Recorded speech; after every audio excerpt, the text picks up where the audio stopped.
Hey guys, welcome to the Reparenting Daily podcast, your free daily guide for inner child healing and repairing the relationship with yourself. This podcast helps you establish a consistent reparenting routine and is divided into 3 sections.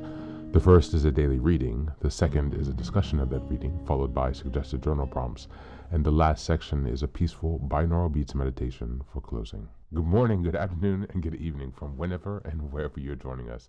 I'm so glad that you can join us today on this journey of healing, self-expression, and growth. If this is your first time, welcome. As a celebration of recently passing episode 500, I've opened up a free membership tier for our Patreon community. And this is so that you can access additional resources as well as join our weekly Zoom support calls for free. I understand that there's a lot going on in the world right now, and I know that so many people are really struggling. And so my hope with this is to encourage others to take up the serious work of reparenting and to offer a free community where people can do that. I'd also like to thank everyone who's been along for the journey so far. We've passed episode 550 and continuing beyond.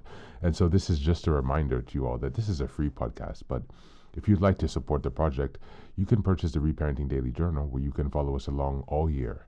This 333-page journal gives you extra insight and resources for each week and also provides space for you to keep your notes. Another way to support the podcast is to purchase the Fairy Tales for Reparenting series, volumes 1 through 3. This collection organizes famous and obscure fairy tales from around the world into 3 phases of the hero's journey, from beginning, middle, to end. While you may think that fairy tales are for kids, I'd like to challenge you. These stories contain profound truths and lessons carried down over centuries that we can use in our own reparenting journeys. It's a fun way to reconnect with your inner child. Each volume comprises 10 fairy tales. Each volume also contains an analysis section that helps you dive deeper into the message, as well as journal prompts with space for you to keep your notes. Lastly, you can also support this podcast by taking a paid Patreon subscription, by purchasing some of the books that are available on Amazon, or by donating on Buy Me a Coffee. You can find all this information on the Support Us section on the website. Thank you again for your time. And so now with these announcements out of the way, let's dive into today's practice. Today's reading is from the ACA Daily Meditation, and it's called PTSD and Survival. This is a reminder we're in month 1, January. The theme is self-awareness and self-reflection. As a reminder, we are in week 4, January 22nd to the 31st. And the theme of this week is recognizing patterns of behavior. And we're reading this text on PTSD and survival mode to draw mindfulness to the patterns of behavior that we can be stuck in whilst living in survival mode.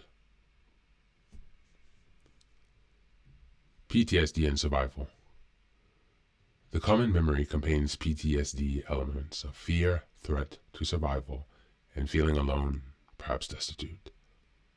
Big Red Book, page 180. Many of us experience the trauma of being left alone for hours, having to feed ourselves and do whatever else was necessary to survive. We ate what we could find, even if it was half rotten. We wore what there was, even if it wasn't clean, had holes, or didn't fit. We were desperately afraid. We were neglected, and we didn't know if we would survive. We suffer from PTSD, just as sure as if we were raised in a war zone. As a result, we often develop addictions directly related to what we experience. If we didn't have enough food, we may have developed an eating disorder. If we didn't have enough to wear, we might have become a compulsive shopper or a shoplifter. If we were terrified of being alone, we may have learned to manipulate others to keep them around. In ACA, we discovered that laundry list traits, the survival behaviors we developed as a way of coping with our childhood trauma. As we continue to learn more, we use this knowledge to begin to take care of ourselves in a healthy way. We make a commitment that even if we feel overwhelmed, we will not abandon ourselves in our program. We know that recovery is possible in ACA because we see others in it achieving the same. On this day, if I reach outside myself for an unhealthy solution, I will remember to reach inside for the experienced strength and hope that the process of reparenting gives me. Thank you, and that's the reading for today.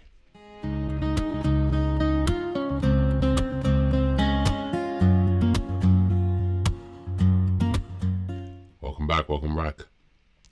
This reading highlights the profound connection between childhood trauma, the survival mechanisms we developed, and the process of reparenting. Reparenting involves recognizing the unhealthy patterns we have adopted, such as addictions, manipulative behaviors, or self-neglect and self-abandonment, and nurturing ourselves in a way that we might not have experienced as children. The reading emphasizes that these behaviors are rooted in fear, neglect, and a lack of safety, often comparable to PTSD. By acknowledging these survival behaviors as responses to unmet needs, we can begin to heal. Reparenting allows us to replace self-destructive coping mechanisms with compassionate care and healthy habits. Committing not to abandon ourselves, no matter how overwhelming our recovery process may feel. Recognizing these patterns is the first step towards change. The reading points to the laundry list traits, a framework for understanding the ways we have adapted to childhood adversity. This awareness is essential for breaking free from automatic behaviors and choosing intentional responses that support our growth. Through the ACA program and its emphasis on self-care and connection, we learn to reach inward for strength rather than seeking external, unhealthy solutions. Reparenting in this context is about becoming the parent we needed, someone who listens, nurtures, and provides safety as well as stability. As we look at the journal prompts for today, number 1, what survival mechanisms or patterns did I develop in response to my childhood experiences? How do they manifest in my life today? Number 2, what does not abandoning myself look like in moments of stress or overwhelm? How can I practice this daily? And number 3, reflect on a situation where you noticed an automatic reaction rooted in fear or neglect. What would we have done differently to nurture yourself instead? That's it for today. As always, thanks for being here. Take care of yourself and be well.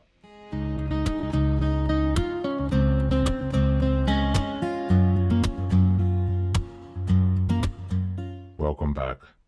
Now, this is the third and final section of the daily podcast. This is your silent meditation. Please find a place where you can be comfortable and undisturbed, where you can relax and spend some time with yourself for this 10-minute silent meditation. You can choose to be sitting, standing, lying down, or in whatever position makes you comfortable today. Just take some time to listen to yourself. Next, be sure that you are taking some time to be with your breath to connect with your body. Don't be disturbed or overwhelmed by your thoughts. Simply allow them to pass. Just observe them. Do not engage with your thoughts. Only be mindful of them passing, as if they are drifting down a river. Use this time to connect with yourself. Whatever time of day you are listening to this, Namaste.